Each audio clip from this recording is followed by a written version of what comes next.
Hello, good evening everybody. What's happening? It's the Flying Pig here on Flying Pig United with another cheeky little rundown of the latest day's transfer news. In regards to Manchester United, what's going on everyone? Thank you for getting in. Happy Friday night to you guys. Thank fuck it's Friday. Hope you're all looking ready for a nice weekend and hopefully there will be some good news coming very, very soon in regards to Manchester United signing more players. So we've got all the latest information going on tonight for you lads and lasses. Get in there, you beauties. Thank you very much for joining and getting in the stream. Shout out everyone who's in the chat, actually. Let's see what legends are here. Mikhail Kramer, let's be having you. Berber, the Hoop Man. Let's go, Jason. Andy Kendrick. Little John has become a member of the channel. Thank you very much, Little John, for being a member here, my friend. Get in there, you beauty. Mark N as well. What's happening with this? All the avatars are broken. Not sure. Not sure what's going on there. But either way, hopefully it'll be all right. Matthew Smith, oh, his one works. Nice one. The special one works as well. Primot, how are you? Rushmano. Come on, Berber. How are you doing tonight, you legend? Iceman, Ben Dorr, Rushy, Simon, Lord PlayStation, Gungshi. Thank you for joining us. Neil Gilbert, John, Henry, Johnny, Kieran, Pro Glazer, Get Out, Malps, Pete Morris, Aaron Agnew, Niall, Philip, Lord, and everybody else as well. You know, thank you very much for getting in here for the stream. Do us a favour at the start of this show and smash that like button on it. Give it a massive thumbs up. Drop a cheeky little like if you haven't done. That'd be awesome. Zayn Miyasi. Oh my goodness, he's not messing around tonight, is he? Here he is already. Zayn Miyasi with a super chat. Thank you, Zayn, for the super chat, lad. He says, Timber! Yeah, that's right. You have been chopped down like a big tree, lad. And you are going to be put into the chipper this season. No top four for you. No, we'll see. We'll see. Arsenal might be able to build on what they did last year. But I think it's back to the old melting mediocrity for you, lad, even with these signings you're making. But fair enough. You got Timber. Well done. Nice one, Zane. Where's Declan Rice, mate? Yeah? How's your Havertz signing shaping up for you, mate? Anyway, fair enough. You got Timber. That's a good signing, you know. That's a good signing, guys. I actually do rate that signing. I would have been happy if Manchester United had signed him. We haven't signed him. Arsenal have. So fair play to you, Arsenal scammers, for getting a bit of business there. You know, he's basically second choice by a long way to the likes of Lisandro Martinez, isn't he? Otherwise, we'd have gone and got him last year, mate. So, yeah. Nice one, Zane. Thanks for that, though, bud. Good evening, everyone else as well. Much love to you guys. Right, let's get stuck into the latest Man United transfer news. Nobody gives a toss about Arsene Hollands, but we got 150 legends in here at the start of this show on this Friday night.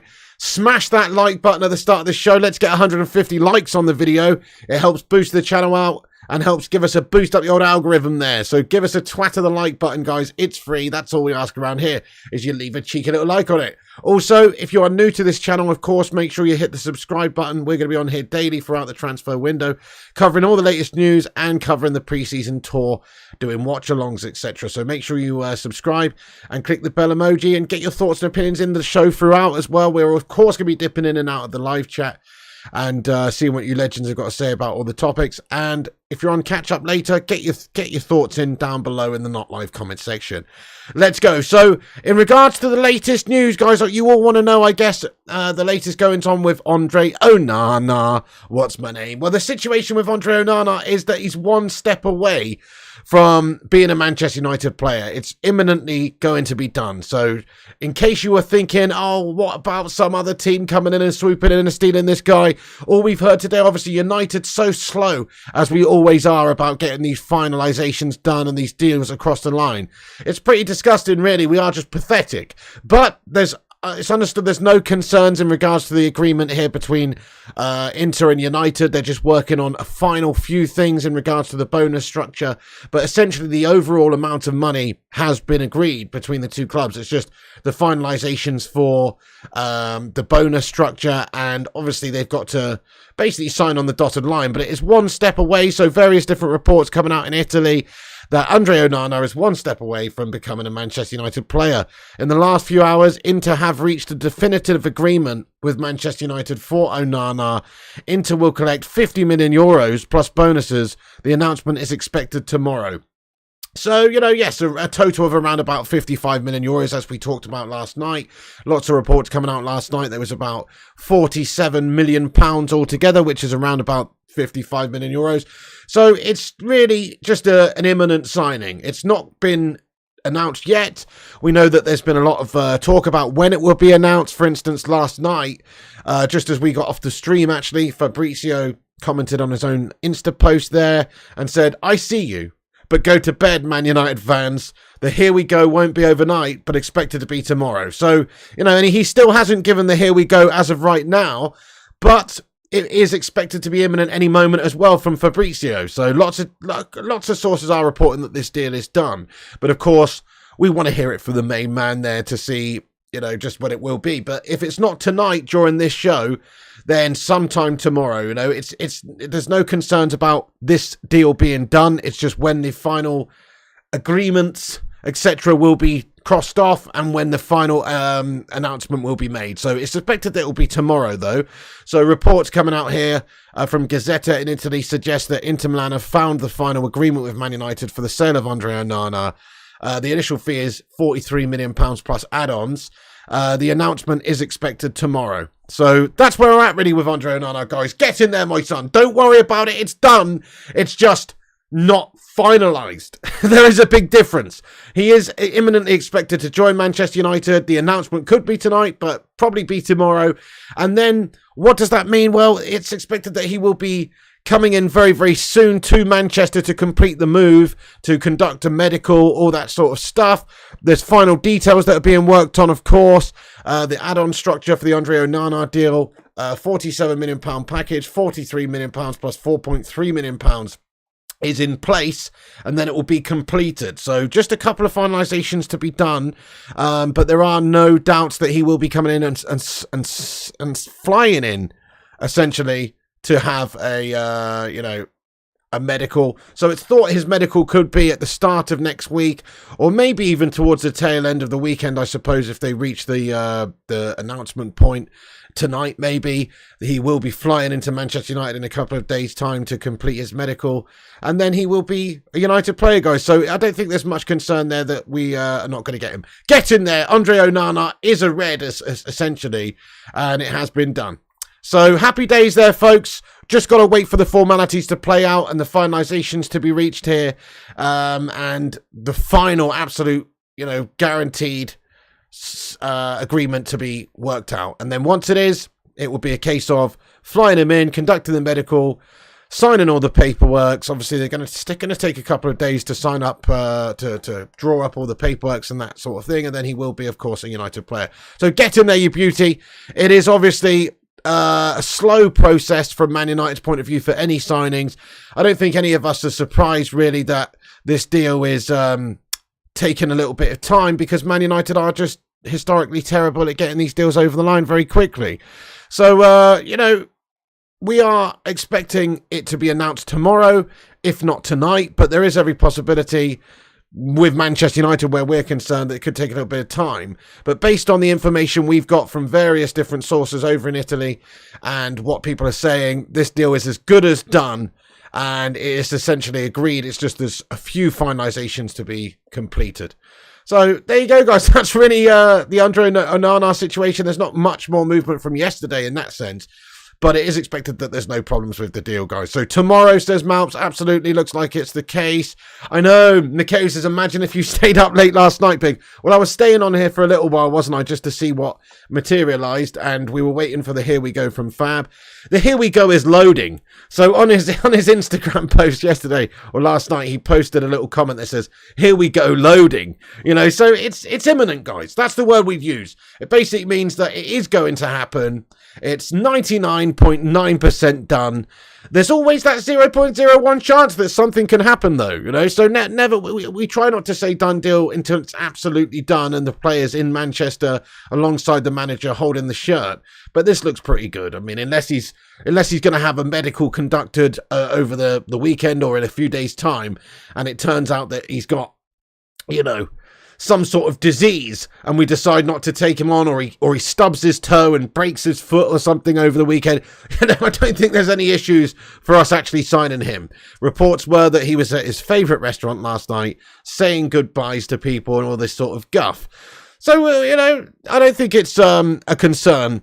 Romano's a fraud? I don't think so, Madhouse, not at all. No, I think he's absolutely waiting for the complete finalisation here between the two clubs before he says, here we go. But many other sources in Italy have reported that the situation is done. Gianluca Di Marzio, for instance, and various other people reporting that the deal is done. So, it's just a case of doing his due diligence there to not jump the gun. Yeah, you're right, Berber. I mean, it's very frustrating and very slow, mate, how long it takes for us to get some of these deals wrapped up. This is just another example on it. You'd like us to have announced this by now, but just a few little minor negotiations in regards to bonus structure, holding things up potentially and just slowing it down.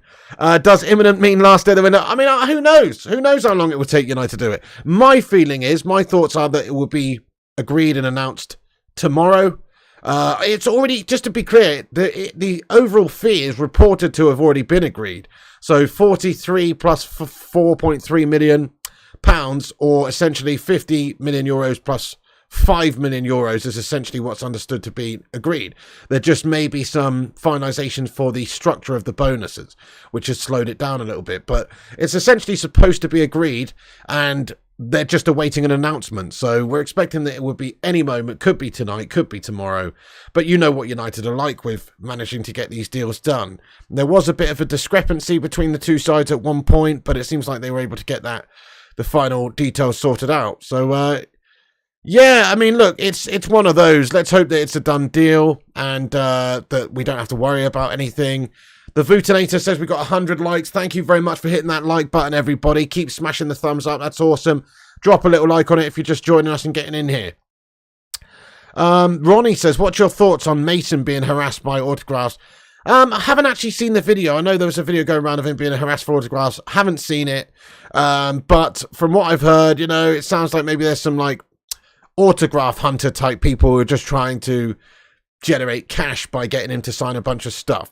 I mean, if it was a little kid and it was, and he's going, no, sorry, I'm not giving you an autograph, do one, then I'd say he's a bit of a prat. But based on the fact that it's probably just some people, from what I've read anyway, that are after autographs so they can maybe sell them on, I feel like maybe he's done the right thing. It's not always, you don't have to sign a million autographs for people. You can choose when and how and what the situation is. So I don't really blame him for that, but I haven't really seen too much about it, to be fair, lad. Glazers dragging their fat feet, says Dale. Well, this is it, mate. The Glazer shithouses are still here, so I still can't believe that it's got to this stage of the transfer window, or at this stage of the summer, and the Glazers still own Manchester United. It is actually really depressing. And we're still waiting for a final announcement for that as well. Like, who's going to win the club? Who's going to actually be the winning bid to buy the club? So Jim Ratcliffe, Sheikh Jassim. I mean, it's very depressing, actually, being a United fan this summer. It really is. You're seeing a lot of other teams doing some business and strengthening. And Man United, classic. It's the same old situation that it's been more or less every single summer transfer window with the Glazers at the wheel. They just sap the fun out of it. They really do. Especially this particular year, because we've only signed Mason Mount up to this point. Yes, Onana's imminent, but there's still a lot of other players we need to sign. We still need to sign a striker, and we don't know if we're going to actually have the bollocks to do that while the Glazers are still at the wheel. We need them gone, so then we can start to actually go and spend and strengthen. I mean, we've got some issues at the club, guys, because of the Glazer shithouses. What about all this FFP stuff? So today, Manchester United were fined due to financial fair play breaches, which is just ridiculous for a club like Manchester United who generates so much cash, to not essentially live within our means for a period. I mean, it's assessing of the accounts between 2019 and 2022. So you have to say that these periods of time were, impacted heavily due to the coronavirus pandemic.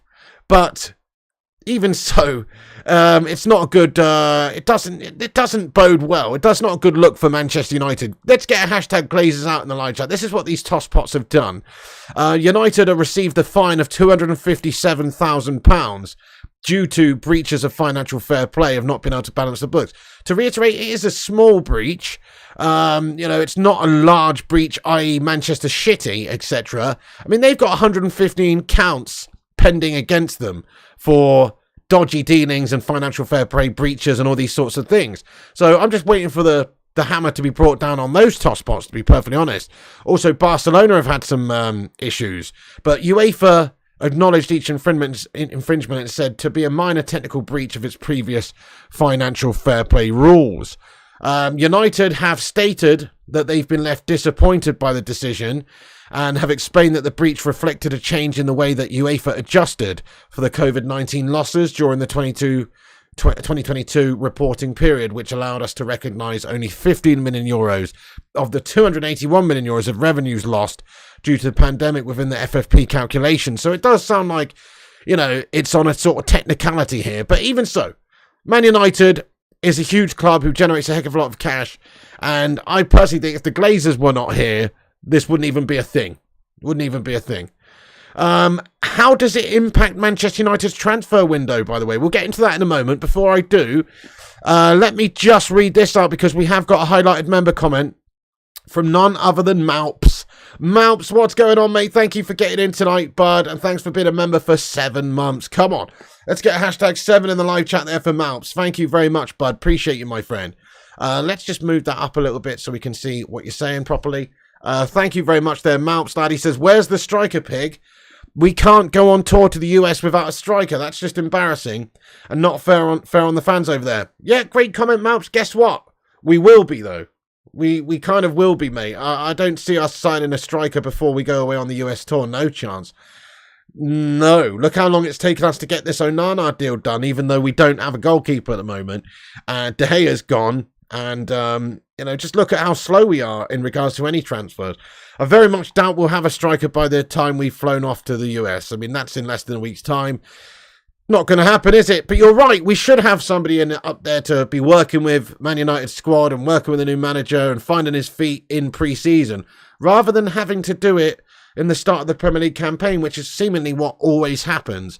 Our players have to adjust and adapt to the new surroundings, to the new culture, to the new team, while the season's actually underway. I mean, what piss poor planning is that, guys? PPP, piss poor planning, piss poor performance, always from Manchester United with signing players and getting them in early, and then actually allowing them to settle in. It's never easy for these new players coming in. They need time to adapt, and they have to get some sort of level of understanding with their teammates to be able to work on, who's standing where, when, and all that sort of stuff. You need to have the coaching, you need to have the training, you need to put the hours in on the training field just to be able to get an understanding of what you're doing. So it's very disappointing, very frustrating. I can't agree more with you. We absolutely need to get a striker. It's embarrassing and a joke that we haven't got one already. Probably should have been our first signing of the summer. Would have been a striker, would have been ideal. So yeah, it hasn't panned out that way, unfortunately. We've gone for Mason Mount, who will provide us with options. I mean, who's to say that we couldn't do something where, I don't know, Bruno plays a false 9 or something guff like that, but that's not what we want to see. We want to see our players utilised in their best positions. We want to see, a striker come in, a number 9. It's unlikely that it's going to be Rasmus Højlund in the next week. Maybe we could sign a backup player or something like that very, very quickly, but the reality is we're not going to be doing a big money business transfer, I don't think, in that short space of time. So yeah, we've been left short already. Definitely been left short already in this transfer window, but it's no surprise, is it? It's a disgrace.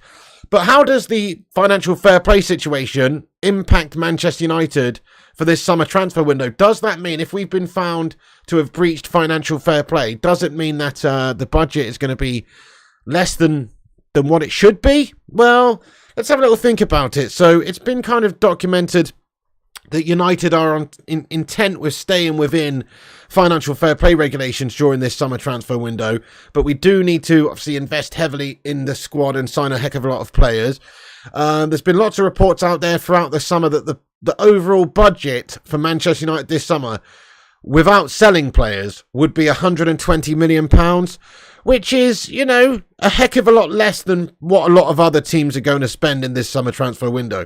So Arsenal They're already on about, what, 200 million, aren't they, if this Rice deal gets done and everything and goes through. Jurriën Timber, Havertz, a couple 100 million already spent from Arsenal holders. Certain clubs will be spending hundreds of millions. United could spend more than 120 million pounds, though. We've got to look at getting money generated from other areas as a realistic way to do that. So it's a shame that we're actually in that position. And maybe when Sheikh Jassim comes in, obviously that's going to bring with it quite a lot of money, and there will be quite a lot of new investments, I guess, in certain areas. Sort of what City have done, everything's sponsored by Etihad Airways for them, which generates them more cash through the books, and they can then justify spending more. We might see some Qatari investments and sponsorships and things like that going on after the deal has been done. That's what we hope, so we've got more spending power.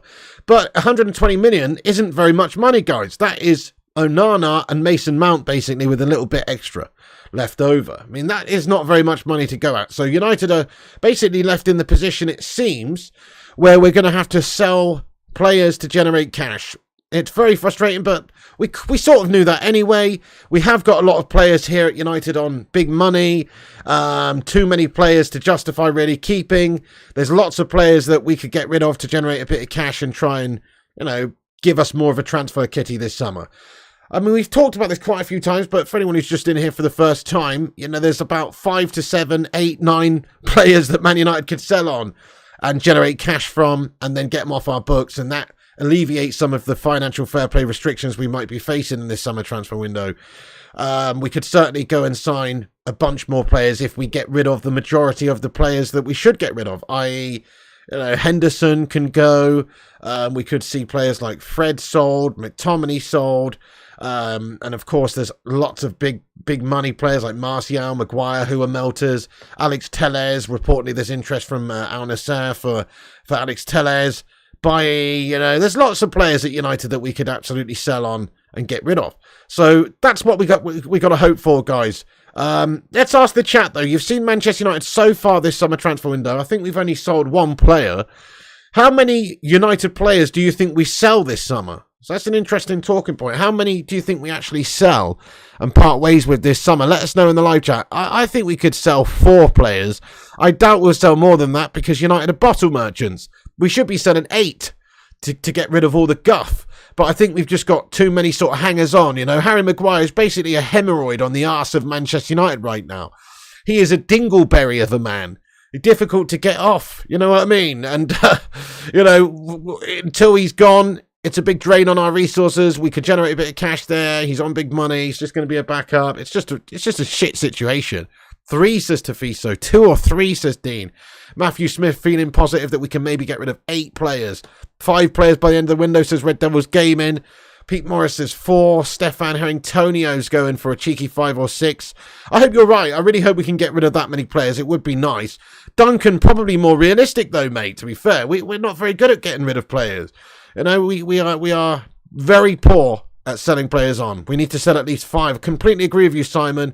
Let's just hope there's enough interest from certain players. I still think there's quite a lot of players at Manchester United that we can easily sell because their wages are not ridiculous, such as Donny van der Beek, maybe for a number 1 in the Premier League, Henderson would be saleable, Telles, there's a few. But a lot of the players I think we might be stuck with, i.e. Tony Martial's always injured, he's on too much, and Slabby Maguire's a complete melter. So there you go. It's no guarantee we'll sell anyone. The Vutinator says 10 players to leave by selling or releasing. Just on selling players, have you seen this, guys? A bit of ex-United player news here. Tahit Chong has gone to Luton. Luton Town have completed their first sign of the summer. Deal sealed for Tahit Chong. €5 million plus 5 million in add-ons to Birmingham, right? Go into Birmingham. That's the amount of money that's going to Birmingham, right? Hang on, how much did we sell him for, guys? Wasn't it just a few million? I can't actually quite remember now. But I seem to remember it wasn't very much at all that we sold him for. 1 million, says Massey. 1.5 million, says James Hill. Well, listen, whatever it was a low amount. I haven't got the exact figure in front of me right now. But I know when we sold him, it was a very low amount. That was like 2 minutes ago, guys, that we sold this guy. That was 2 minutes ago. He's still got the stench of the lingering disappointment at Manchester United on him. And he's now going for 10 million all told. that just goes to show you how shit United are at doing transfer dealing. So this guy, we've basically sold him to Birmingham there for not very much money at all, like a couple of million. And then they flipped him. They've just flipped him and sold him for nearly 10 million. £5 million up front plus £5 million in add-ons. Now, I know we've got a sell-on clause, so that the reports of the sell-on clause are 25% of this transfer fee goes back to us. But seriously, though, how piss poor are Manchester United at doing business? Let's be honest. Like, when other teams are able to sell the same players that we are selling for minuscule amounts of money for a significant amount more, it is quite pathetic. Yeah, we get another little bit of cash from this sale, but we could have had all of that if we just sold him directly to one of these teams for more money rather than just having the situation where all of our players are valued such low prices at Manchester United. We're awful at doing business in the way of selling players anyway. So just wanted to mention that, guys, because it's quite interesting. Yep, Simon, we're going to get $1 million for him. But when you do the maths, we still have significantly made a loss on this guy, whereas now all the profit's in it for Birmingham there. So it's pretty strange. FIFA Video says, why would Onana go to United? I mean, if that's a serious question, then you're having a melt there, my friend. Man United's one of the biggest clubs in the world. It's certainly, got the ability to go on and do amazing things with new investment as well, with new owners coming in, which is on the cusp. And you have to remember, Andre Onana worked with Ten Hag, the current manager, previously. So there's obviously a lot of reasons why Andre Onana would want to come to Manchester United. Right, let's just cover the latest news in regards to Suzuki as well. So this is another piece of information, guys, from tonight from Fabrizio Romano about another goalkeeper that we're looking to sign. And this is what he said this evening. Man United are working on Zion Suzuki deal. Japanese goalkeeper is one of 3 options as a backup goalkeeper. And talks are now taking place on a player side. There's no talks yet with Uwawara Reds, as Man United are busy with Andre Onana deal being completed. So again, the deal for Andre Onana is imminent. It's in the midst of being completed and announced and all that kind of thing. But it looks like we are trying to get this backup goalkeeper, Zion Suzuki, which I think does lay the foundation for what we're going to try and do in the goalkeeper position with players we've currently got. So smash a 1 in the chat if you think this means that Henderson's on his way out. Smash a 1. I think it basically almost guarantees it because, look, if we're signing Andre Onana, Henderson is not going to get any game time. If we're signing this youngster, he's coming in to essentially play a backup. Henderson's on quite a lot of money for a goalkeeper as well. It doesn't really add up. It makes very little sense. So if we can move him on and he can go and be a number 1 somewhere, get game time, maybe force his way into the England setup, that makes sense for everybody. I don't think Henderson's going to be happy playing 3rd choice or even 2nd choice at Manchester United going forward, but he's not good enough for us to put our faith in and go with for the season. Absolutely not. He is a good goalkeeper, though. I do rate him, just not world class or anywhere near sort of what we need. And I think Ten Hag's looking to do a certain style utilising Andre Onana, who he knows well. I like your style there, Berber. He says we will end up with Suzuki sponsoring the club and we'll get confused. Nice one. Well, that would be a much better sponsor than TeamViewer, wouldn't it, lad, to be fair? Absolutely, Case Slater. He says Henderson was always on his way out. Berber said so it's definitely the case. I completely agree with you, Case Slater. It looks like it. Suzuki or Kawasaki? Well, could be Honda, my friend. Don't forget Honda or Mitsubishi, my lad. Can you imagine our next sponsor might be Suzuki? That would be pretty awesome. I would like that, to be fair. Hey, Man United Van Cam, how are you doing, mate? Great to see you, boss. Hope you're doing well, mate. Thank you very much for getting in the stream. How are you doing? A legend has entered. It's Man United Van Cam. What a hero. Hope you're doing well there, Kevin, lad. Good to see you, my friend. We've got a new member of the channel, by the way, guys. Can we all just welcome in Francois Coq, who's actually an old member of this channel, and he's got a big schlong by the sounds of it. Hey, Francois, how you doing, mate? Welcome back aboard the Bacon Express, mate. Can we all just welcome in Francois with your favourite emoji to welcome in Francois, who's just become a member of the channel. I really do appreciate that, mate. Thank you so much for being a member of this channel, you legend. Come on. Nice one. Much love, much love. Thank you so much. Good to see you, by the way. How are you? Francois gets his highlighted member comment in there as well. 23 months a member all told. Thank you so much for re-upping your membership there, bro. He says, hi, Ping. How you doing?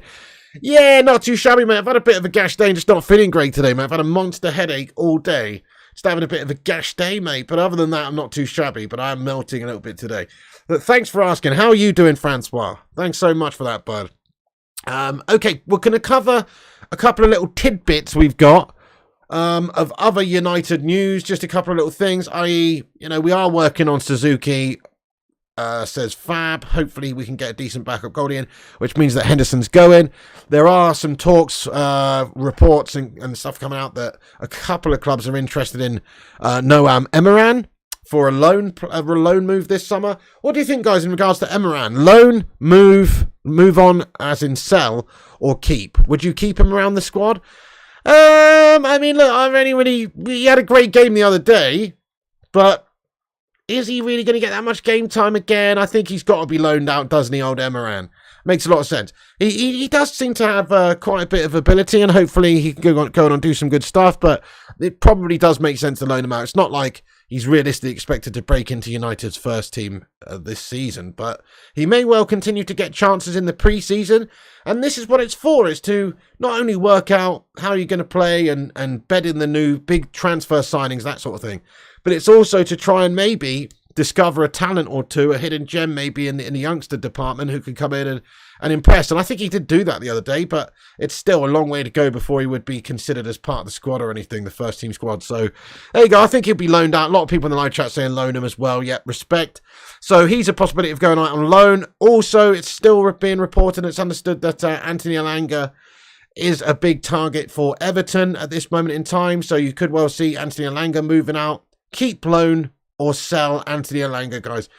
Let us know in the live chat. But for me, I think it's probably the right time to move on, especially if you can generate 15 or 20 million. He's another player. We were talking about the 5 to 6, 7, 8, 9 players that we could move on this summer if we can. And he's certainly one of those as well. And he generates a bit of cash. Plus his wages are small, which just increases the likelihood that we'll be able to get a decent transfer fee for him and that we'd actually be able to sell him, because most of the time our players are on too much money, so nobody wants to touch them.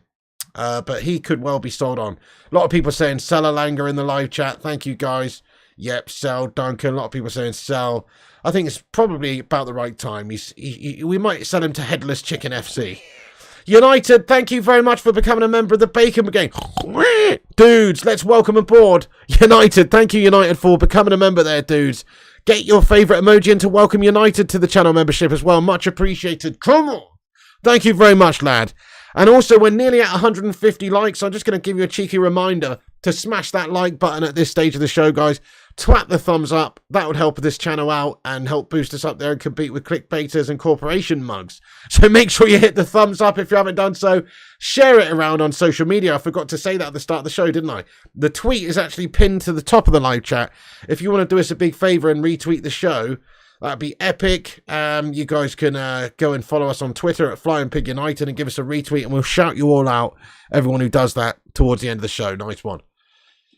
Yeah, Johnny M, we were just talking about that actually, mate. So, in regards to the financial fair play fine, for anybody who doesn't know about that or wants to know a little bit about that, it's relating to United's business from between 2019 and 2022, essentially coronavirus period, and which obviously there's a bit of discrepancy as to what it was. United are understood to be kind of disappointed by the decision, and they've explained that the breach reflected a change in the way that UEFA adjusted for COVID-19 losses during the 2022 reporting period, which allowed us to recognise only 15 million euros of the 281 million euros of revenues lost due to the pandemic within financial fair play calculations. So, it's not like it's all Manchester United's fault here. It seems like because of the coronavirus, because of that huge amount of losses that every single club made during that period, United have been affected here.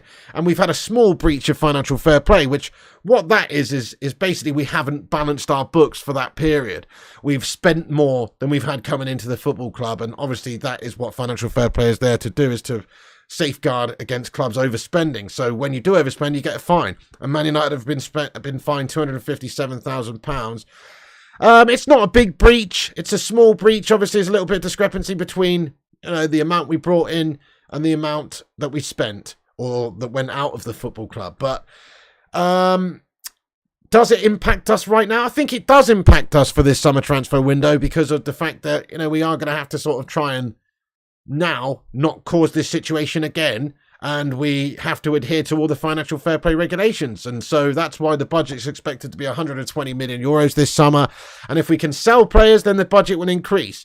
But we do need to sell players in order to increase that budget. Donny van der Beek, Henderson, Maguire, Martial, McTominay, Fred, Telles.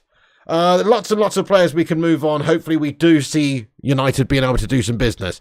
So effectively, Erik ten Hag needs player sales in order to bring more players in, probably, who really knows the inner workings and what the plan is. Certainly at this stage with the Glazers still here, that seems to be the case. Needs to sell players in order to bring new players into United. So we need that forward player, we need a striker, and with these financial fair play issues, we probably will not be able to get that striker in until either the Glazer shithouses have gone, and we've got outside funding essentially from new owners, or, we sell players. So that's the case, really, guys. That is the case. It's a shame. It's a shame, but that's pretty much what's expected to be the case yet. Okay. Yeah, Dabo says City are getting away with murder regarding financial fair play. UEFA openly corrupt. 100%, mate. Brown paper bag jobs under the desk, handing out wads of cash to people in key positions and making things go away. I know, it's a disgrace, actually, yeah. Griffo says it's not a big story whatsoever, just admin issues. Get in there. How are you doing tonight, Griffo? Chaz, hope you're doing well, lad. City will get it eventually. Well, we can hope that, at some point they do have the hammer thrown down on them, essentially, and that they do get punished for their breaches. They've reportedly got 115 counts waiting for them that they've been found out to have, 115 different breaches. So let's hope that they do get punished very heavily soon, i.e. they get points deduction, they get stripped of titles, they get stripped of, everything, really. They need to be, in my opinion. I mean, it's cheating. If this is in there for a reason and they've been found to have overinflated their income, which in my opinion they blatantly have done because they've got 3 fans, and also the reality is they can't fill the Piggin Stadium, and they've also got, a period of success now where they have garnered a lot of a new fan base, etc. But this is over a 10-year period, since like 2009 to 2019, where they really did not adhere to financial fair play regulations, and they essentially cooked the books by overinflating their income and having money coming in from outside sources, essentially, into their books, but from other ventures that their owners own, etc. So it's just dirty. It's wrong. It's filth. Everyone knows this. Everyone knows it. I mean, technically, it might be justified if they sponsor their own training ground with Etihad Airways or something, and they generate 60 million for the year. That gives them an extra 60 million to spend. But should it? I don't think it should. I think this is where the grey area is. It's kind of disgraceful. But there you go. Hopefully City get punished very, very soon. That'd be awesome if they do. So it might happen. This is probably the first window where fans are happier about tweets about selling players than buying them, says Jonesy. Chats Wrestling. That's very true. If we do actually get rid of players in this summer, then it just gives us that idea that we're going to go on and maybe sign a couple more players. So we do need to sell players. At the moment, we're doing a piss poor job of it. It looks like we're going to be selling a few this summer, but certainly we've only sold 1 right now. Can't see many coming for Sancho on his wages. There's another one, Mikhail Kramer. Nobody's going to buy Jadon Sancho. He's a player that probably would be moved on if we could sell him right now. But we paid £73 million for him, and he's reported to be on, isn't he on £275,000 a week or some sort? Or is it 375? I think it's a ridiculous amount of money that Jadon Sancho is on, especially for a player who hasn't proven anything yet within the game of football, let alone for Manchester United. This is on the back of a good couple of seasons at Dortmund, and he was really good at Dortmund. If you have a look at his stats, I mean, his assists and goals speak for themselves. But crikey, it's a completely different animal doing it for one of Germany's top teams in the German league than it is doing it for Manchester United in the Premier League. And clearly, over the last 2 seasons that he's been at the football club in the league, he has struggled to hit those heights. So he struggled to even put in good, consistent performances. So not only are you going to struggle to sell him based on the fact that he's been put in the shop window for the last couple of years and he's stinking it up like a 7-week-old bloody mouldy rack of lamb that's in the butcher's shop window that nobody wants, but he's also expensive. He's also on huge money, wages-wise. and Man United won't be seen to make a huge loss on him. Like, I think you could barely give Jadon Sancho away right now. Honestly, we paid £73 million for him, but I barely think you could get 10 million for the guy because of how much he's on wages-wise. And it's hard for these other clubs to sort of justify spending that amount of money week to week on a player who's kind of proven to not really be that good at the moment for United. I mean, look, he's still young. He's only 23, 24. He's still very young. He's still got bags of potential. But potential is one thing. You've actually got to start producing and getting on with it. So I think we might be stuck with him. Another piece of news today, guys. I don't know if you've seen this, but Mason Greenwood has welcomed a child into the world. Pretty sure that's the case. Pretty sure that's the case, guys. Mason Greenwood, I was talking with my brother about this earlier. And there's some interesting points that we could talk about in regards to this situation here. Whether or not he will or won't ever play for Manchester United again is a big question. I guess this increases the likelihood that he does. I'll tell you for why. It's not like this is going to change anything in regards to the feelings or the thoughts because of what came out previously in regards to, you know, evidence. Evidence was publicly on display, and it was bad evidence that painted him in a horrible light. So I don't think the overall fan feeling is going to have changed at all from this happening. And also, you know, the opposition fan bases, the rival fan bases, it's not going to change anything there either. So it's still a PR backlash waiting to happen. No doubt about it if Mason Greenwood was to play for Manchester United. But we were talking about a couple of days ago, will Mason Greenwood end up going out on loan? Will he be given to a different team this season in order to, you know, take away all of that PR badness from Manchester United and put it at somebody else's door so that he can deal with that initial backlash, continue to play football, continue to develop? Man United have him contracted until, I think, 2025 with an option for an extra year. So we could quite easily loan him out for a season, allow him to go and continue to ply his trade, get over this hump in his life, if that's what you want to call it. Probably shouldn't have used that expression, actually. But to get over this speed bump, if that's what you want to call it in his life, and, you know, and try and become a player for Manchester United again in the future. That is a possibility. But the thing is that he's just had a kid, and as far as I'm aware, it's with the lady he was with at the time when all these allegations came out. As far as I'm aware, and I guess that increases the likelihood that he stays. That he stays at Manchester United, that he stays a United player, that he stays in England. Because if he's just had a baby, it's quite unlikely that he's going to want to go and play in Saudi Arabia or going to want to go and play in Italy or go and play somewhere else. He might well move the family over there, but if he's just had a kid, it's less likely anyway. It is less likely. But from United's point of view, the situation there is we're conducting or have been conducting an internal investigation to decide whether or not Mason Greenwood can actually continue at United. So he was never found guilty from the court of law's perspective because he didn't go to trial. You know, so he's never facing any criminal prosecution. So, you know, you saw Benjamin Mendy today has been found not guilty, by the way, and now, you know, he's free to continue playing, and, you know, his reputation has been tarnished, maybe wrongfully so. I mean, if he's been found not guilty, then wrongfully so. So that's where that situation is. In regards to Greenwood, it's still a PR nightmare, though, if he plays for Man United this season. It's a PR nightmare. And the point I would like to make is, in regards to Greenwood, he may be the most talented young player in the world. He may be a great player, but there was some evidence out in the media, in the public eye, which we've seen and we've heard, and it wasn't good, and that is different to most cases. But also, you've got to factor in, you know, that Man United don't want to have to deal with this. The squad maybe don't want to have to deal with it. So I think Bruno Fernandes liked his post, or liked to post about it earlier on, about him welcoming a child into the world. I mean, that's quite a big thing when the captain of Manchester United is liking the post, to suggest maybe that there could be an element or a level of forgiveness going on there within the squad to welcome him back.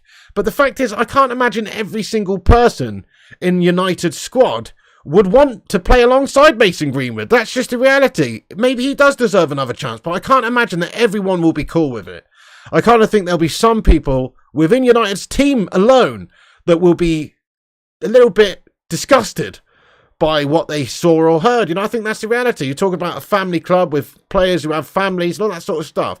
And what about the women's team? And what about the coaching staff? And what about the harmony in the squad that Erik ten Hag has created over the last year? Are we going to have that disrupted? Are we going to have Mason Greenwood, you know, allowed to come back into the squad when not everybody may be cool with that? I doubt everybody in the squad will be cool with him coming back and playing, because I'm not, and I'm sure a lot of you guys are. I know a lot of people in the fan base, maybe even the majority, would like to see Greenwood given another chance.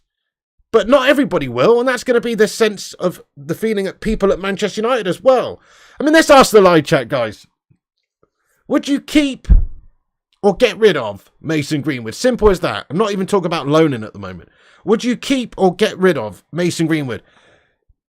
Let us know, but I just kind of feel like he's just pure bad PR. He's got the ability to upset the apple cart at United with the dressing room, you know, being the way it is right now. I feel like we're in a good place without him. And if he comes in and upsets the harmony in the squad, that's an issue.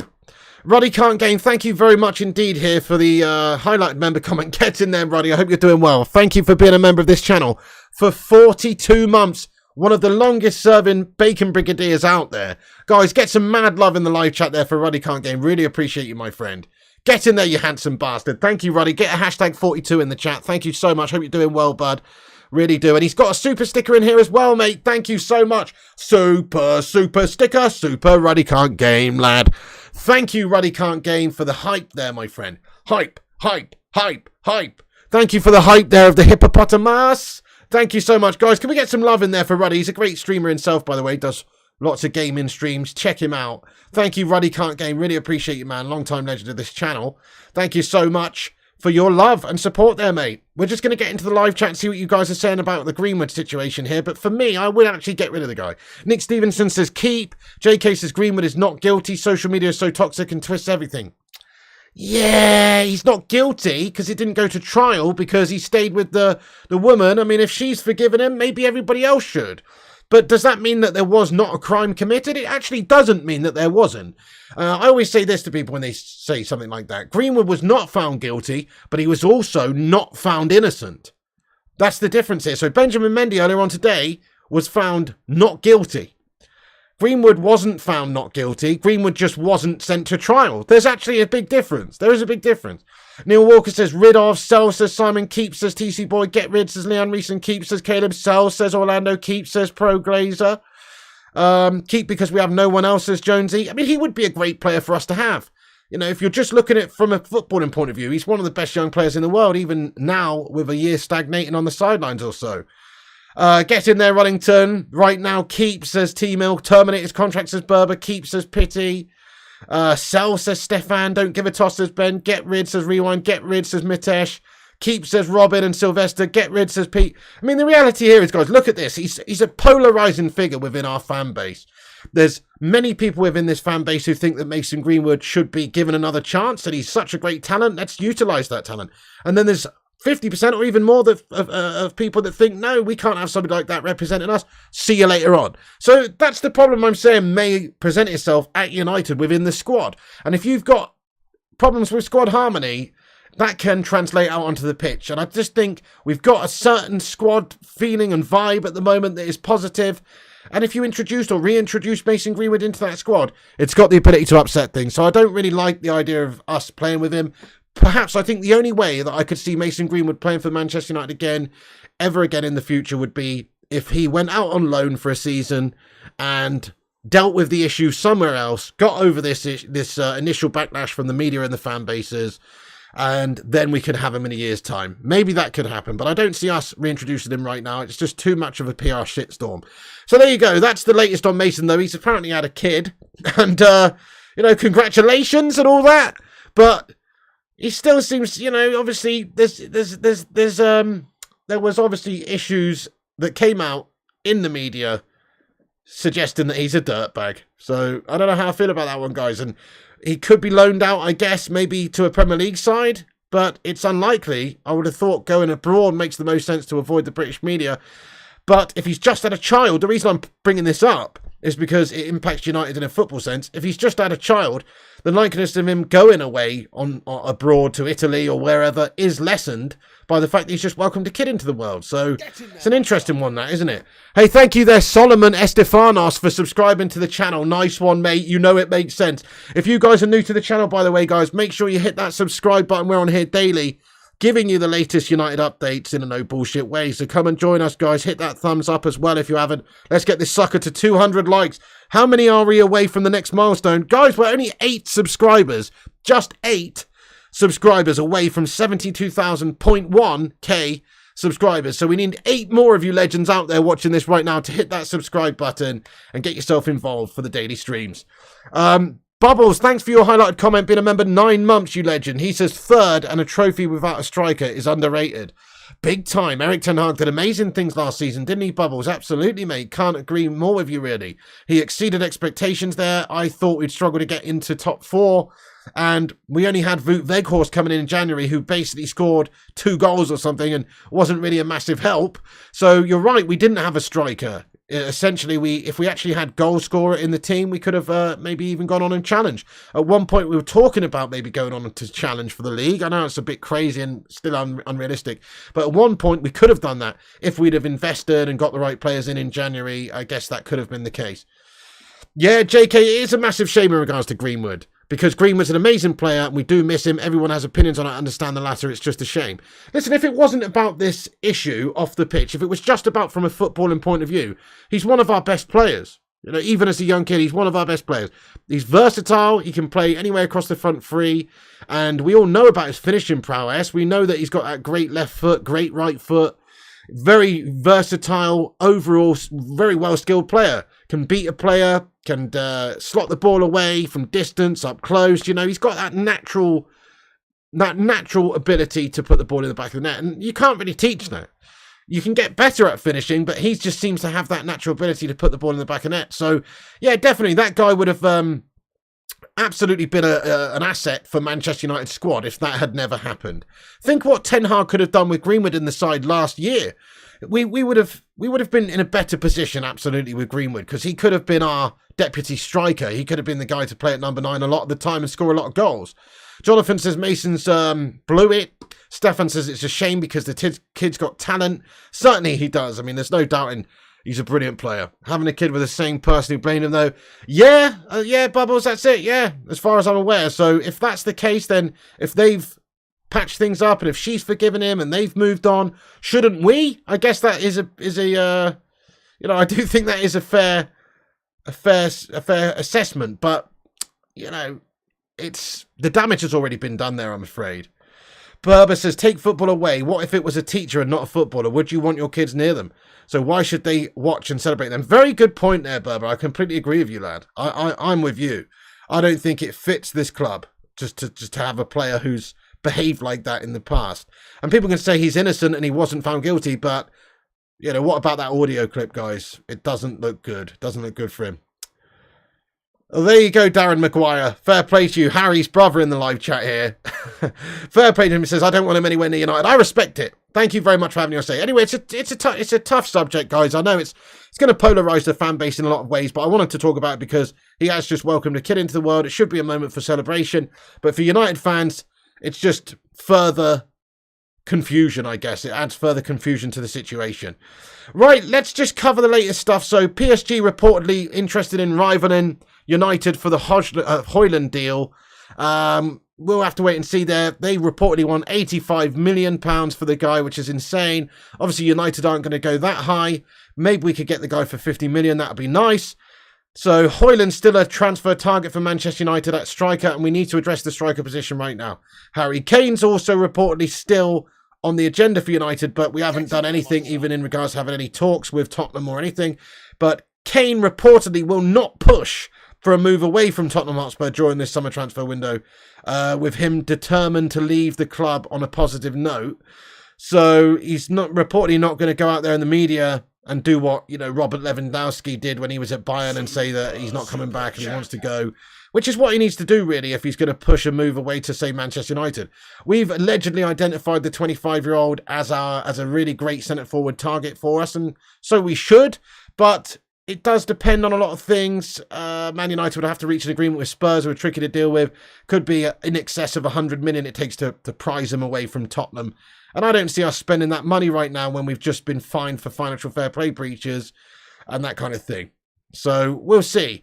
Who do you think will sign at striker, guys? In the live chat, let us know. Who do you think will sign at striker? Hey, thank you, Roshi. Says, smash a like for the pig. It helps the channel. Yes, keep hitting the like button if you haven't done so. That'd be brilliant. We've got a super chat here. Thank you so much there for the super chat. Wait a second, let me find it. Super chat here from Barbara Fay. Get in there, Barb. Thank you, Barbara. Says, Greenwood, once an abuser, always an abuser. Yeah, I kind of agree with you there, Barbara. I mean, people can change, but when you're that much of a filth bag, when you've been shown to be that much of a filth bag, can you really stop being a filth bag with a year going by?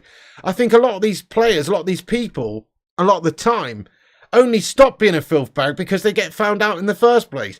Who knows what would have happened, I'm just saying, if this had never come out, if the alleged victim hadn't shared those posts, and that audio, if that hadn't have happened, who knows what extent Greenwood would have gone to. You just don't know.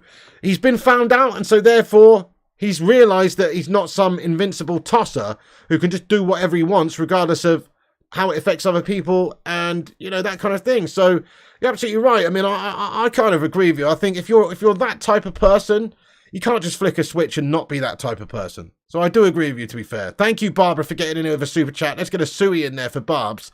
Thank you so much. Also, thank you, Emmanuel Santana, for subscribing to the channel. Nice one, mate. Much appreciated. Really do appreciate you. Thank you so much.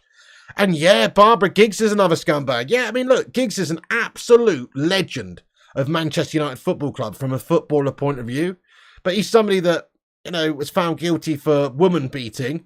And so therefore he's a bit of a dirtbag. You know, there's no doubt. Plus, he also shagged his brother's wife. I mean, you know, does it get any more low and filth than that? I mean, it does, Greenwood standards, etc.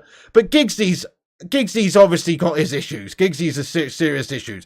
And the only reason that Giggsy's not celebrated in this day and age as being the best Premier League player of all time and Manchester United's best player, he's the most decorated, but we have had his reputation tarnished. And that means something. If you're a scumbag off the pitch, that means something on the pitch. It doesn't stop the great stuff that he did for Manchester United on the pitch, but it all happened in hindsight. It's different to Greenwood as well, because if this had happened when Sir Alex Ferguson was manager of the football club and this happened when he was a young kid, you know, the wife stuff and the woman stuff, I don't know if Giggsy would have stayed at Manchester United, because United has an image to uphold. But it happened after. That's the difference here. But he has soiled himself big time. Yeah, big time. Right, okay, so let me just check the updates. Rushmano sent us a couple of things here. Thank you so much for the updates throughout the show here, my man. Get in there, you beauty. Okay, so this is quite interesting. The numbers speaking for themselves. Andre Onana versus Alisson versus Edison. How Man United transfer target compares to the league's best. This is on the MEN. And it's quite interesting to have a look at sort of how he would compare. But, you know, in terms of stylistically, Onana should be good for United. In Serie A, Onana completed an average of 34.9 passes per 90 minutes with an accuracy of 81.3%. Compare that to Edison's of 85.8% and Alisson's of 85.4%. It's slightly lower. That's not good. Most notably, considering Ten Hag's style, Onana had a remarkable 100% success rate with short passes, which, like I say, he can do the long spray passes, but also the ability to keep the ball at the back, to play out from the back, is going to be much improved with Andre Onana. So that's defined as a ball between 5 and 15 yards. Edison and Alisson couldn't match that, but they had a really high record of 99.4% and 99.2%. respectively, but still not 100% though, like Andre Onana. So in terms of playing out from the back, we should be transformed in that sense. You know, also in essence, basically per 90 minutes, Onana plays the most successful progressive passes, which is excellent. So that's defined as a ball that can be that can go through the lines into a teammate. So to get Manchester United on the attack, on the offensive, he played the most successful progressive passes out of all the keepers. He played he tallied 567 yards gained per game, and Alisson only 503 and Edison 493.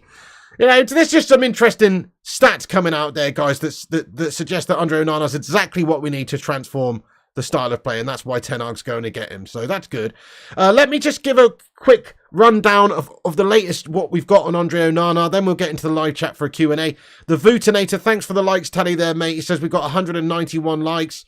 That's awesome, guys. We're nearly at 200. Thanks, everyone. Keep hitting that thumbs up button. And you're right, Gungshi. Giggs, love Giggs as a footballer, but he's a bit of a wrong, and he is a bit of a wrong, isn't he? And from one Welshman to another, that really does mean something, doesn't it, lad? Do you know what I mean? Yeah, I won't thank you for that Giggs night. You got me too, pig. Hey, I know, Griffo Chaz. So what's funny is I had a contact a while ago who gave us a competition to give away on the channel, which was an evening hosted by Ryan Giggs. Griffo Chaz won that competition, and he went and met Ryan Giggs at this event and had a photo with him and that sort of stuff. Sorry about that, mate. You know what I mean? Sorry about that, Griffo, lad. Oh, hey, next competition we got going is a weekend fishing with Mason Greenwood. Please get your entries in on a postcard. Yeah, he did go and meet him. Massey. Yeah, sorry about that, Griffo, lad. But anyway, guys, we've got a new super chat here before I cover the Onana latest, which is basically just the same. We were hoping for maybe the announcement officially coming tonight. Looks like it will be tomorrow. We'll see, though. Ian Ernest, thank you so much, Ian Ernest, for getting your super chat and your thoughts and your questions, bud. He says, Pig, do you rate Amrabat, you legend? It's shocking that Onana hasn't been finished over a couple of £1 million. Hope we can sell Fred and Tellers to Saudi. All right, great. Let's unpack that. So Amrabat, I think he's a really, really good signing. He's somebody that's going to sit in our midfield and play the ball around and not lose the ball very often. So he can tick things over for us.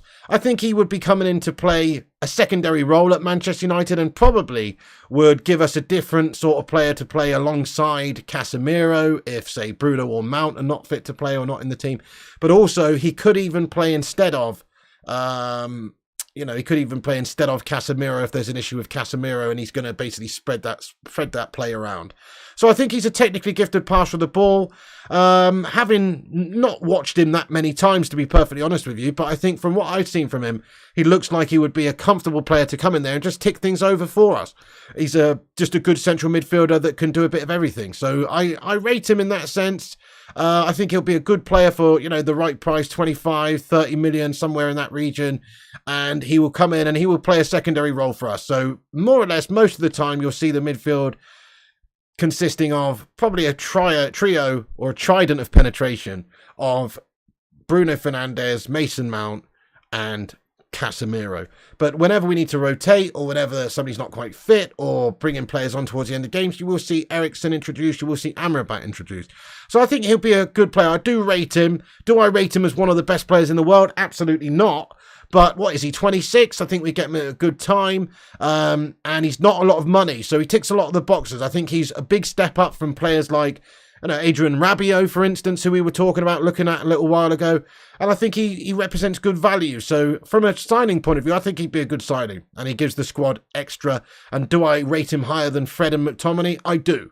But that's because I've seen Fred and McTominay week to week, and I know they're absolutely shite. So I rate him. I think he'd be a good signing. And then, like you say, in regards to Onana, it is shocking that we haven't got the deal finalised yet. But, reports are that the deal is done. The amount of money is finished, basically in agreement. But it's just the structure of the final bonuses and things like that are what is slowing this process down. So it is very disappointing, obviously, that it's, like you say, it's such a trivial amount here that Man United just need to agree with Inter to finalise this deal. But the announcement's incoming. It should be tomorrow. And look, Fabrizio Romano has said that it's very, very, very, very close and that it's imminent. And that it's essentially a done deal. It's just not a here we go at this moment, but any moment now, could be tonight, could be tomorrow, any moment now we will get that. Here we go. And then he will be flying over to Manchester to conduct that medical and be unveiled as a Man United player, hopefully within the next week. But certainly he should be conducting a medical at United in Manchester within a few days. So that's really the latest on him. And like you said there at the end, hope we can sell Fred and Telles to Saudi. Absolutely. So Fred's got interest from Saudi. Telles has interest from Saudi in the form of Al Nasser, I believe.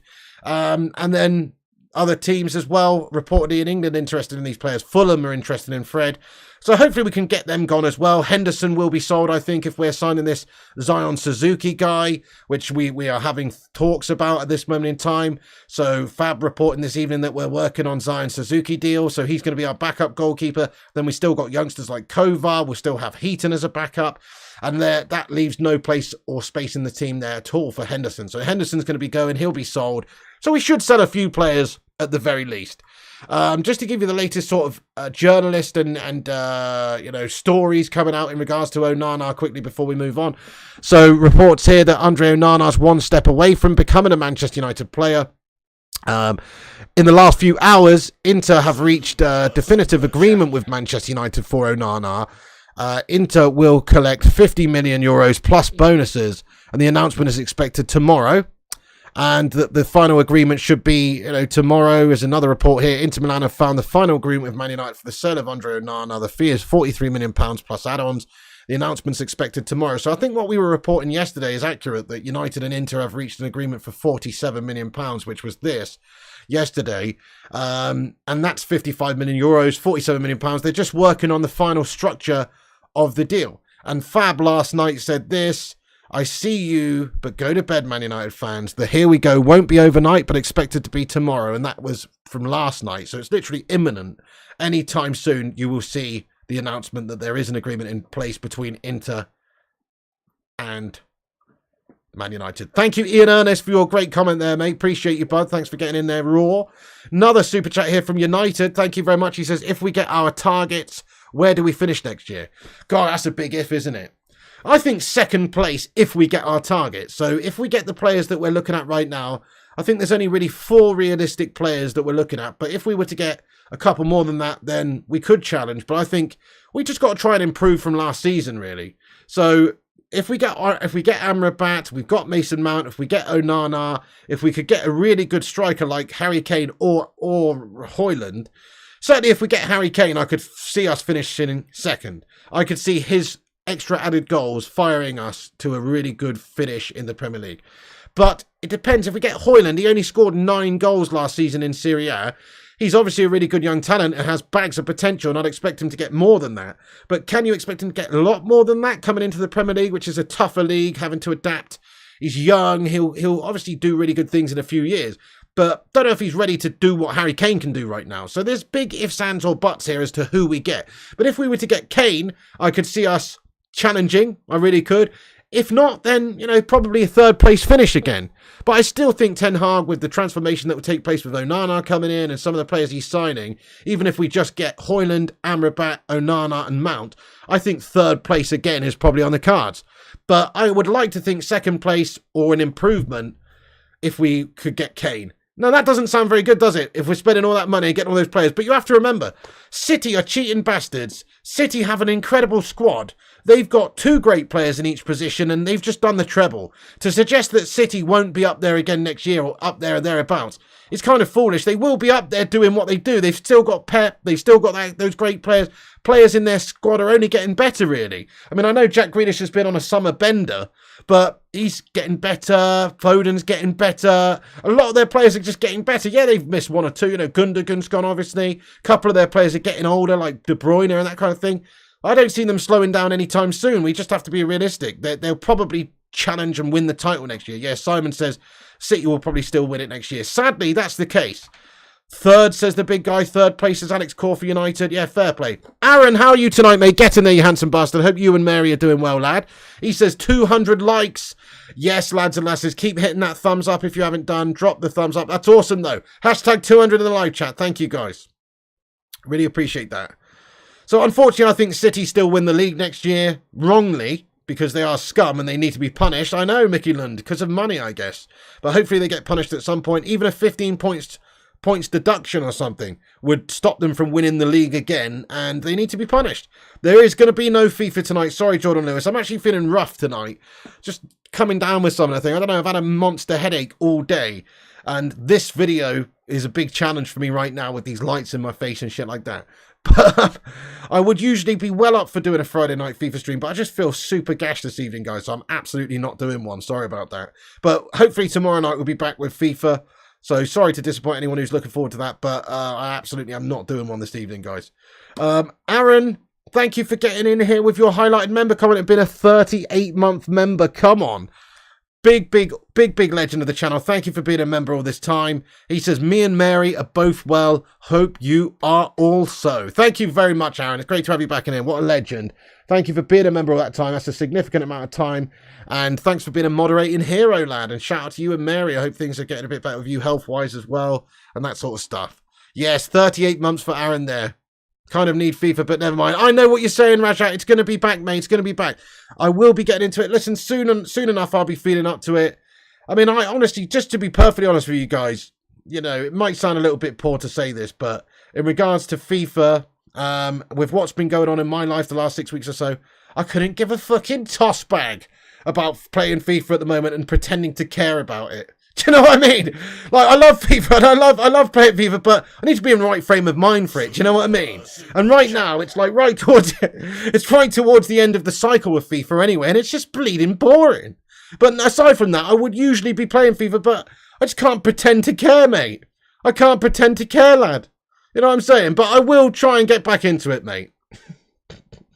Drew says, I hear you. Griffith says it's July. Why are people wanting FIFA? I mean, we've got a great community based around FIFA. I love playing FIFA and I love hanging out and chatting and playing FIFA with the community. So that's what people are wanting. They're wanting the community. But for me personally, I've had bigger fish to fry and I will get back into it mindset-wise when I am. Yeah, exactly. Massey says, get your mind and life right. Don't worry about FIFA. Exactly. That's what I'm saying. GTA is timeless, Ryan. We will be bringing that back soon.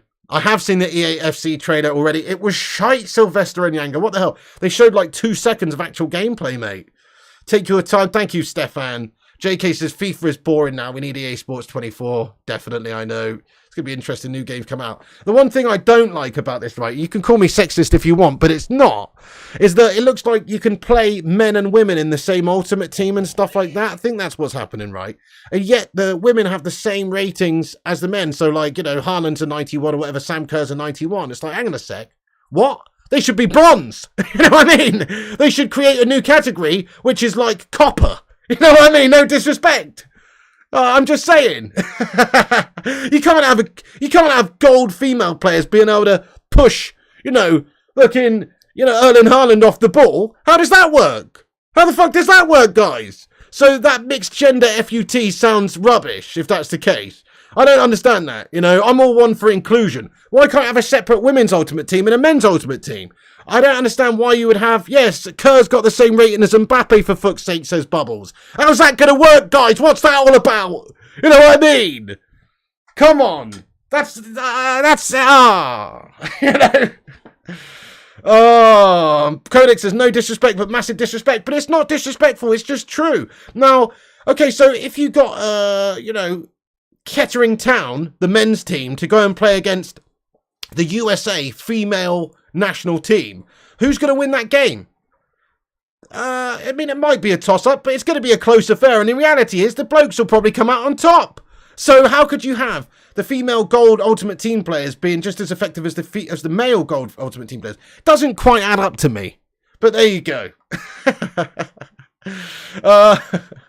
Rushy says, FIFA is worse than being made to watch Emil Heskey's best bits, and that's bad.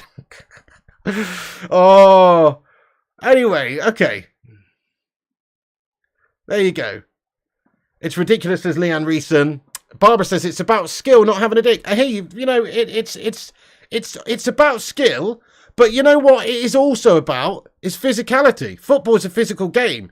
Sorry to say, don't care what anyone says. If you look at the average attributes in terms of physicality of a women's football team versus a men's football team, the men are going to win in speed, jumping height, physical strength, reach, height, physical characteristics which you can't get away from. So to have them playing together on the same pitch and have their stats be the same doesn't add up. Just doesn't add up. Nothing wrong with saying that. That's just a fact. That's just a fact. There you go. It's still far behind the men's game. Anyway, there you go. Codex is glad to see you looking well anyway, Pig. Thank you very much. I appreciate you. Thank you so much. Also helps to know the offside rules, says Mikhail Kramer. Oh, he's gone there. Anyway, Griffo says, I think the women might outstrengthen a dead Maradona on coke, to be fair. Wow, Griffo. Crikey. Well, if we could take the shirt off celebration with Alicia, I'm all in for it there, JK United man. But anyway, listen. Look, I'm just to reiterate, I think it's great that they've got the women in the game. I'd love to play with Ultimate Team of women, but why not have it separate? It's kind of, if you can't do it in real life, why can you do it in Ultimate Team? That makes very little sense. The fact is that it's not a level playing field on the game attribute-wise, but they're going to make it that, are they? It's pretty ridiculous. But anyway, right, guys, anyway, so I can see it's a polarizing topic here in the live chat. Hey, we got a new member, Kieran Roberts. Thank you for becoming a new member of the channel, Kieran. Much love, guy. Get in there. Can we get some love in the chat for Kieran Roberts? Thank you, Kieran, for becoming a member. Get your favourite emoji to welcome him in there. Much love. I do appreciate that. Thank you so much for that. And also thank you to United for getting this super chat in here. He says, thoughts on the new Champions League format? We should be able to finish in 5th and still get Champions League next season based on our coefficient. Going to miss the old format, says United. I don't know piss all about that, to be fair, lad. I'll just be totally honest with you, mate. I've had my head buried in the sand for a little while in regards to other stuff going on than United, but that's interesting, lad. So you're telling me you could finish 5th and still get qualification within the Premier League? Well, if it's based on coefficients, it kind of makes sense. Let's face it, the teams in the Premier League are better than the teams in the Turkish League. And so shouldn't more teams qualify from the Premier League? I mean, that is the case anyway. So, yeah. But I don't know too much about that, man. Thank you very much for getting in here, United, you legend. Appreciate that, dude. Simon Warner, thank you very much for the super chat as well. He says, look after number 1 and your health. Forget FIFA. Thank you so much for that, bud. Yeah, no, I'm going to be getting back into FIFA, but just tonight, not feeling that great, and I just can't really be asked. I'll just be totally honest. I can't really be asked. I know some people will be disappointed with that, but that's the way it is. That's the way it is. Yeah. World-class business development. Hello there, Sharif. What's going on, bro?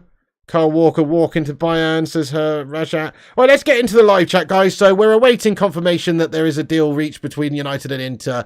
Should be tomorrow, guys. That's the latest in regards to Onana.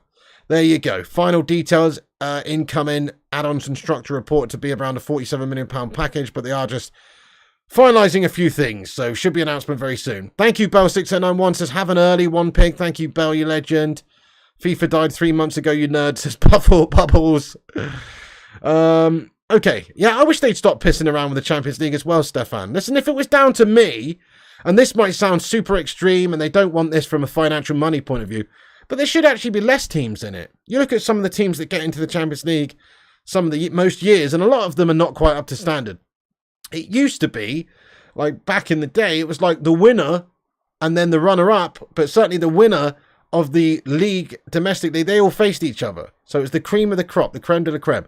But now you can be a 4th place team and play in the Champions League. I mean, that in itself is a bit poor, and that's been the case since, what, 92 or whatever? Whenever the format changed. So, it's something we've got used to, but it's not really the Champions League then, is it? It's not, is it? It's the top 4 league of each country, Hey, K Cadet says, why is it always tomorrow? Because United are slower than Harry Maguire on a sprint, mate. That's the reason. Will we get a striker before the striker? Excuse me, Jonathan? Got to give Spurs and Arsenal a chance, it seems, says Berber. Absolutely. Prem teams are the daddies these days. Barcelona are just not why they were. Fair enough. They're not what they were. No, I mean, Premier League teams are the best at the moment, hence why City just won the Champions League and, Chelsea won it a couple of years ago and stuff. English teams are in a really good spell at the moment. And Spanish teams are on a bit of a downturn, but they'll be back. Who you like as a new centre-back if we'd get one this transfer window? Good to have you back. Thank you, Johan Walter. Who would I like as a centre-back? It's a very, very good question.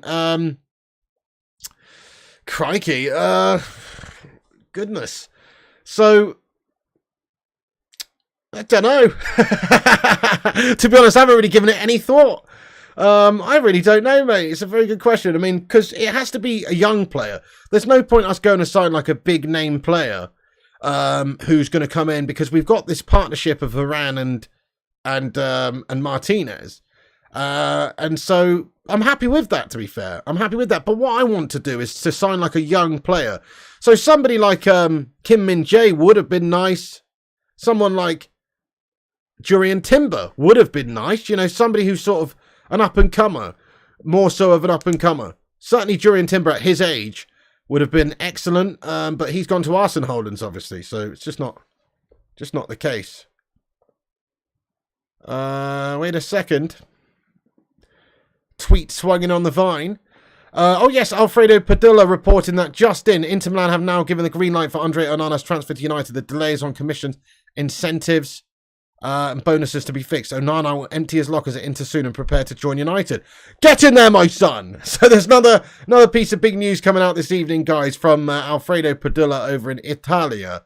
Let me just get that up on the screen. So it's a late one tonight. But let's just let's get it on the screen for you, legend, so you can see what we're dealing with. But yes, Alfredo Padilla is reporting this evening. Thank you for the update there, Rushmano. And it reads as follows. Just in. Inter Milan have now given the green light for Andre Onana's transfer to Manchester United. The delay is on commissions, incentives and bonuses to be fixed. Onana will empty his lockers at Inter soon and prepare to join United. So I'd say that's pretty definitive, really. You know, it's a good source, but of course we're waiting for the big man Fabrizio to come out and say, "Here we go," aren't we? But another decent source over in Italy suggesting that that's the case, so that's good. Alfredo sent you, says Alex Core. Nice, brilliant stuff. Pau Torres for 32.5 million for Villa was an underrated buy, and I think that's a good signing as well. Absolutely, yeah, but he's maybe not the quickest, but he is definitely a good defender. FJT, what's going on, lad? Get in there, you legend. Let's hijack Bayern. 100% with you, McKay, there, definitely. Try Colwell, says, yeah, Desassi's another one as well, Whack, absolutely. Kim Min-jae clause still not activated. Well, what's going on there? Is he going to Bayern or what? Breaking Man United looking at young, up-and-coming Blackburn centre-back Phil Jones. Bloody hell, Griffo. He praised him. And he praised the player and called him the best in the world. Well, he actually did in the past say that he's got the potential to be Man United's best ever player. So fair play to Sir Alex, you can't get him all right. Oh, will we get a striker before the Wolves game? I think so, Jonathan, yeah. I do think so, before the Wolves game, but probably not before, you know, just before then, you know. No. Thank you, Gungshi says, smash a like for the pig. Thank you, Don Gungshi, you legend. Yes, please hit that like button if you haven't done so. Give us a massive thumbs up. Right, we're going to get into the Q&A now, guys. That's the latest Man United news. If something breaks in the next few minutes, of course, we'll jump in there. We're 4 subscribers away from 72,100. So just 4 subscribers away from 72,100. If you're new to this channel right now, make sure you drop a subscribe. Then you'll be able to get in the live chat as well. No news, Martine. We discovered that. We discussed that at length earlier on in the show. So if you want to hear my sort of thoughts on it and the latest in regards to him having a child and what that means to affect United, you can go back earlier on in the stream and watch it. I'm not going to get into it again right now, but in regards to United's internal investigation and whether or not they've reached a conclusion on him, there is no news on that. So he may well stay, he may well go, he may well be loaned out. There is actually no definitive answer yet that we've heard officially from Manchester United at all, so it's still up in the air. Yes, indeed, Iofa Francis. Let's go, Mr. Francis. Andre Onana is signing for Manchester United. Come on. Seems to be pissing off people on there, so I agree, says must play. I'm not sure what that's about, but respect. What did Berber say? Oh, Fabrizio's just a tapping merchant now. On a rating of 1 to 10, Hot Wings, what do you think of our chances of Kane? Massey, I'll give it a 5. You know, I really would like to think that we'd get him. That's exactly who we need. Tottenham want too much money, and, you know, there's other teams that are interested who they might prefer to sell him to because they're abroad. So I don't know. I would say 5. We should go and get him, though. We should break the bank to go and get him. I'd be happy if we just signed Onana, Mount and Kane. If that was just it, I would be happy with that this window. It's not perfect. Of course, we want to get more and more depth. But I'd be happy with that, guys. Smash a 1 if you agree. Would you be happy with a transfer window that consists of Kane, Onana and Mason Mount? Smash a 1 if you agree. Because that's fundamentally the biggest problem area for Manchester United is scoring goals. And if we could get the goal scorer that's going to provide us with 25 goals in the Premier League this season, that's half the battle. Codex agrees, Barbara agrees, Leanne agrees, FGT agrees, John T agrees, Robbie agrees, Alex Core. Yeah, so Kane's like the final piece of the puzzle, really, that would sort us out. You can always go and improve in other areas. Of course you can. Amrabat would be a lovely addition to the midfield. But if we had Kane, crikey, we'd score a heck of a lot more goals, and it would be good, wouldn't it? Yeah, nice one. You're on the fence, says Simon. Fair play. Massey says yes. Danny says yes. Good to see you, Danny. Long-time viewer. What's happening? Long-time legend. Kane makes it okay, says FJT. Yep, JK. We had another goal scorer last season, we would have challenged. Yeah, and remember, like, that's not enough. It's just the bare minimum. I'd be satisfied with it, but it's not like super ambitious. What would be super ambitious is to go and get Kane and Højlund. Why not? You need them. You need the quality and depth. If there's an injury or rotation, you need so many different competitions to play in. You need depth. So I would get 2 strikers like Madhouse says here as well. Berserker says, is Fabrizio following Onana around? Did he follow him from Italy to England to see him sign? Maybe. He might be a bit of a stalker. You never know. Kane alongside Rashford is a dream pairing, says Simon. You're on your own with the no Kane thing. Yeah, fair play, McKay. No, fair enough. I mean, I understand people not wanting him because he's a Spurs motor and, you know, but I think he's kind of what we need in the Prem because of his proven nature of goal scoring within this league. Matteo Moretto, hang on a second. Oh, Matteo Moretto has now tweeted out. Let's have a look on social media. Thank you very much, guys, for letting us know what's going on here. Another source from Italy here, and I've got the tweet in front of me. Thank you, Rushmano, for sending me that here. Nice one. He says Onana's transfer to Manchester United is not yet 100% complete, but it's getting closer and closer and closer. After today's meeting, the parties have become even closer. Tomorrow, another trading day. Patience. It's going to be tomorrow, isn't it, guys, where there's the official announcement. It's going to be tomorrow. Absolutely. Man United should be able to find another 100 million before the window closes, says Codex Gaming. Absolutely. If we sell all the players that we possibly can, we could definitely generate 100 million. No problem. In fact, not even all the players. If we just sell the players we should sell, that are worth a significant amount of money and we can generate cash for, then yes, absolutely. We certainly should be able to do that. No doubt about it. 100%. Oh, look at this. Declan Rice to Arsenal is all basically done, Fabrizio Romano saying. That's filth. That's filth. So it looks like Declan Rice to Arsenal is also... I mean, that was always going to be the case as well. Just Arsenal dealing with a similar situation there where it's just taking a little bit of time to finalise some things. Rice must be waiting for Spurs to bid on him, says FJT. I don't know. Fab's just tweeted out, you know, basically a little while ago saying that, you know, it's not an issue, really. It's not an issue. Anyway, so, okay. Guys, let's read a few more of your comments out, then we will have to wrap this stream up because it's getting late. It's nearly midnight, but you're all a bunch of legends. Thanks for being here. As always, subscribe if new. Click the bell icon for notifications so you don't miss the upcoming news and streams. And you can join the Discord by putting an exclamation mark Discord in there. There's a transfer news section in there as well. And, you know, stuff like that. So go and check the Discord out and get yourself involved for the last few minutes of this show. Garnacho needs more starts this season, in my opinion. 100% agree with you, Codex, yeah. He was probably more befitting of the number 7 than Mason Mount. And he's only a young lad who hasn't played that much. But certainly, 100% agree with you. He needs a lot more chances this season. You know, he's ahead of Sancho in my book. Sancho can just go and chill and eat more pies and let Garnacho do his thing and develop into one of the world's best players. I think Garnacho has that ability. By the way, did you see... Thank you very much, Barbara, says great stream. Thank you so much. Did you see Carlos Tevez say who his top 3 clubs are in the world, who he thinks the best 3 clubs are in the world? He was talking about Garnacho, actually. Was it Garnacho he was talking? Yeah, he was talking about Garnacho. And he said that Garnacho is obviously a really great player because he's playing for Man United, and you've got to be a great player to play for Man United. And Man United is one of the best 3 clubs in the world. And he also said the other 2 top clubs in the world were Real Madrid and Manchester City. You what? Fuck off, Carlos. Just because you left us for them to justify it in your own head. I mean, look, they've won the... Look, to be fair, they won the treble. They just won the treble. They are right now one of the best teams in the world in terms of football and quality. But biggest clubs? They're not big clubs. It's not a big club. Crikey, if their owners win tomorrow, they'd be back to being championship guff. They are not a big club. I don't care what anybody says. Not at all. I mean, big clubs, Barcelona, Real Madrid, AC Milan, you know, Juventus, Bayern Munich, Manchester United, Liverpool even. But not Shitting Manchester City. Carlos, you're having a mare, son. You viewed, thank you very much indeed for the £2 super chat, mate. He says, evening pig, mate. Any FIFA stream tonight? There's not, actually. Sorry to disappoint you, you viewed. I'll be back on tomorrow, though, with the FIFA lad. That's the plan. So thank you so much for the super chat, but sorry to disappoint. But tomorrow there will be a late night FIFA stream, lad. Exactly, Rushmano. Take City's money away, and they're League 2 at best. City got no fans. Precisely, Alex. Stefan says, piss taker. Tevez is a scummer. Tevez is a scummer, isn't he? I agree. What a dirtbag. Man City pay them, says Rajat. No worries, UV, but thank you so much for that, bud. Man City's a fake team, says JK. To be honest, they're money. Man City will always be a small club. 100% agree with you. Yeah, that's it. We'll be getting on that very, very soon. Maybe Berserker. We'll see. It remains to be seen. Oh, no, Codex. Your son's decided he's a City fan after they won the treble. Bollocks to him. I have no son. Yeah, time to put him up for adoption, mate.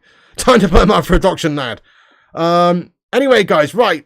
I'm going to have to wrap this stream up now. There is no Here We Go from Fab tonight again.